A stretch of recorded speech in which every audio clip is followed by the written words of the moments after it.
Share market, share market, share market, चारों तरफ इसी की एड्स और इसी की बातें। कोई कह रहा है मैं 5,000 रुपये पर डे इसी से कमा रहा हूँ, तो कोई कह रहा है मैं 1,00,000-2 लाख रुपए घर बैठे हर महीने इसी से छाप देता हूँ। मतलब जब लाखों करोड़ों रुपए इसी से कमाए जा सकते हैं तो खामखा कुछ और करने की ज़रूरत ही क्या है। ज़रूरत है तो इसे प्रॉपरली समझने की। मैं समझाने वाला हूँ शेयर मार्केट को बिना किसी टेक्निकल टर्म को यूज़ किए। Nifty, Sensex, IPO, PE ratio, ये सब कुछ नहीं। एकदम सरल भाषा जो किसी भी 10th 12th के स्टूडेंट को, घर में बैठी महिला को, और जो इससे पैसा तो कमाना चाहते हैं लेकिन ऐसे भारी भरकम शब्दों को सुन के बीच में ही छोड़ जाते हैं, उन्हें भी समझ में आने वाला है।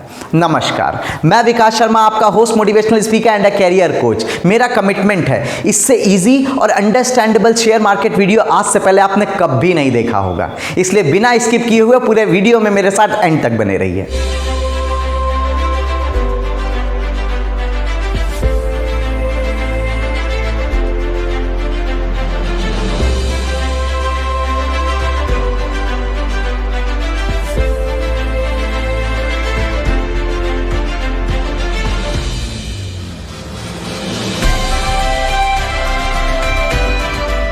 What is share market? ये शेयर मार्केट होती क्या है? जैसा कि इसके नाम से ही समझ में आ रहा है कि एक ऐसी मार्केट प्लेस जहां किसी सामान की जगह शेयर्स को खरीदा और बेचा जाता हो।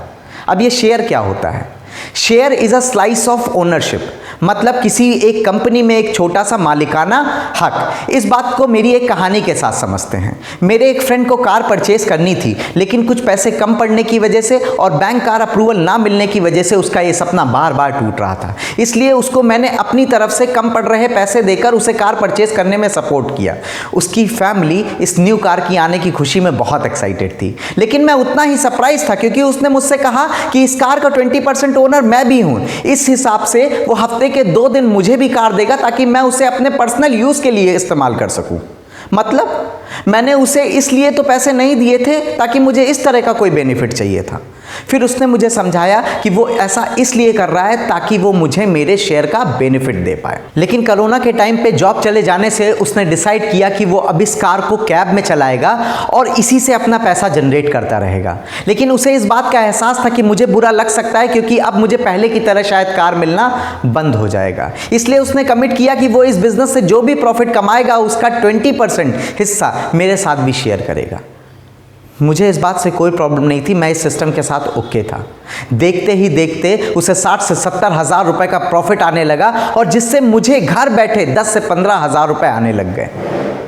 इतना प्रॉफिट देखते हुए उसने कंपनी बनाई जिसमें 100 से भी ज़्यादा कारें उसने परचेज करी, लोगों से पैसा लेता गया और अपनी कंपनी के शेयर उन्हें देता गया। मैंने भी करीबन उसकी 10 कंपनीज में पैसा इन्वेस्ट करा जिससे मुझे ऑन एन एवरेज 10,000 रुपये पर कार आने लगा, जो कि ऑल इन ऑल 1 लाख रुपए बना रहा था।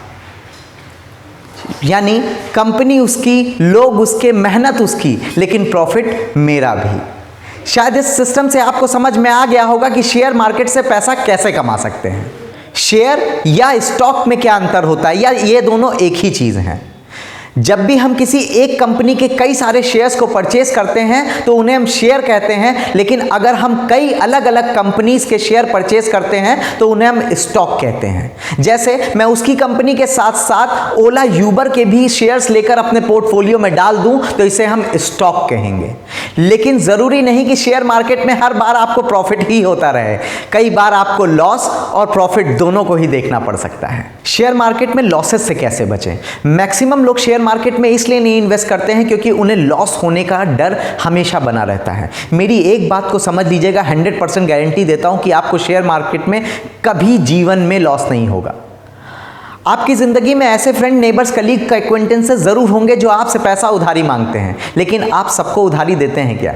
नहीं। आप सिर्फ उसी को पैसा उधार देते हैं जिस पे आपको 100% भरोसा है कि ये आपके पैसे को रिटर्न कर देगा, क्योंकि वो ट्रस्टवर्दी है, ऑनेस्ट है और फंडामेंटली स्ट्रांग है। उसी तरह जब भी आप किसी कंपनी में इन्वेस्ट करने का सोचें तो सबसे पहले उस कंपनी के फाउंडर, डायरेक्टर, सीईओ का बैकग्राउंड चेकअप करें, उस कंपनी के फंडामेंटल को चेक करें, उसका मिशन, विजन क्या है और कितनी बार वो लॉसेस में जाके वापस से स्टैंड आउट हुई है, उसके प्रोडक्ट और सर्विस कितने जेन्युइन हैं, और लास्टली उसका कंज्यूमर रिलेशनशिप कैसा है। अगर ये सारी चीजें किसी कंपनी की एकदम परफेक्ट हैं तो आंखें बंद करके उस कंपनी में पैसा लगा दीजिए, आपका पैसा कभी नहीं डूबने वाला।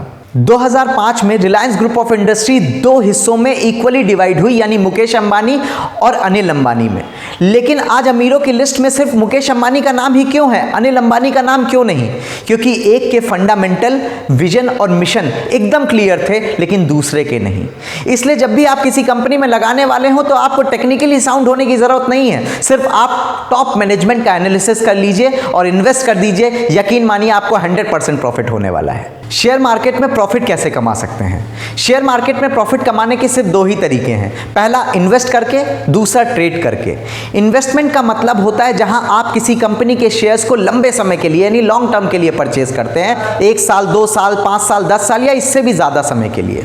यहां लॉस होने के चांसेस बिल्कुल ना के बराबर होते हैं, क्योंकि समय के बढ़ने के साथ साथ प्राइस भी बढ़ता ही बढ़ता है। इस बात को एग्जाम्पल के साथ समझते हैं। आज से 10 साल पीछे अगर जाएंगे आप तो आपको याद होगा कि आपने समोसा कितने रुपए में खरीदा था, 2 रुपए, 3 रुपए या 4 रुपए में। आज उसी समोसे को खाने के लिए आपको 10 रुपए, 15 रुपए या 20 रुपए भी देने पड़ सकते हैं। यानी फिर से समय के बढ़ने के साथ साथ पैसा बढ़ा ही बढ़ा है, यानी प्रॉफिट होगा ही होगा। दूसरा है ट्रेडिंग करके। ट्रेडिंग का मतलब है जहां शॉर्ट टर्म के लिए सेल या परचेज करी जाए, यानी कुछ घंटों में, दिनों में या हफ्ते भर के ही अंदर। यहां लॉस होने के चांसेस काफी हाई हैं, क्योंकि रिस्क फैक्टर काफी ज्यादा है। ये बिल्कुल उसी तरह है कि एक ही दिन में मुझे बताना हो कि आज ओला की मैक्सिमम कैब बुक होंगी या नहीं। हो भी सकती हैं, अगर आज सारा दिन शहर में बरसात हुई तो मैक्सिमम लोग कैब सर्विस अवेल करेंगे, लेकिन ऐसा हमेशा हो ज़रूरी नहीं। इसलिए यहाँ पे आपको पैसा कमाने के लिए high level of expertise, learning और एक्सपीरियंस की ज़रूरत है। कोई भी इन्वेस्टमेंट करने के लिए आपके पास होना चाहिए पैसा। वो पैसा कहाँ से आएगा? वो आएगा आपकी सेविंग से। इस बात से फ़र्क नहीं पड़ता कि आप लाख रुपए कमा रहे हैं, 1000 रुपए कमा रहे हैं या बिल्कुल नहीं कमा रहे हैं। सेविंग करने के लिए आपको सेविंग माइंडसेट की ज़रूरत है, नहीं तो लोग करोड़ों कमा के भी सेव नहीं कर पाते। सेविंग माइंडसेट को डेवलप करने के लिए मैं आपको एक छोटा सा चैलेंज देता हूँ। आपको अपने लिए एक नया छोटा सा मिट्टी का गुल्लक खरीदना है, जो कि आपके घर के आसपास 50 से 60 रुपए में आ जाएगा, और हर रोज उसमें सिर्फ 1 रुपए डालना है। ऐसा आपको सिर्फ 1 साल नहीं, 6 महीने नहीं, 3 महीने बिल्कुल नहीं, ऐसा आपको सिर्फ 30 दिन के लिए करना है। इसका एक रूल भी है। रूल नंबर 1, आपको सिर्फ 1 रुपए ही डालना है, उससे ज़्यादा नहीं। और जिस दिन भी आपका गैप हो जाए उस दिन आपको इसे फिर से डे 1 से शुरू करना है, ना कि उस गैप को फुलफिल करने के लिए आपको ज़्यादा पैसे डालने हैं। अगर आप भी इस चैलेंज को एक्सेप्ट करते हैं तो नीचे कमेंट बॉक्स में मुझे आई एक्सेप्ट लिखिए, और 30 डेज बाद फिर यहीं रिटर्न बैक आके मुझे बताइए कि कितने लोग ऐसा करने में सक्षम रहे। मेरी गारंटी है कि इसके बाद आपका सेविंग माइंडसेट पूरी तरह से बदल जाएगा। फिर आप चाहे शेयर मार्केट में लगाएं या किसी भी जगह, आपका प्रॉफिट तय है।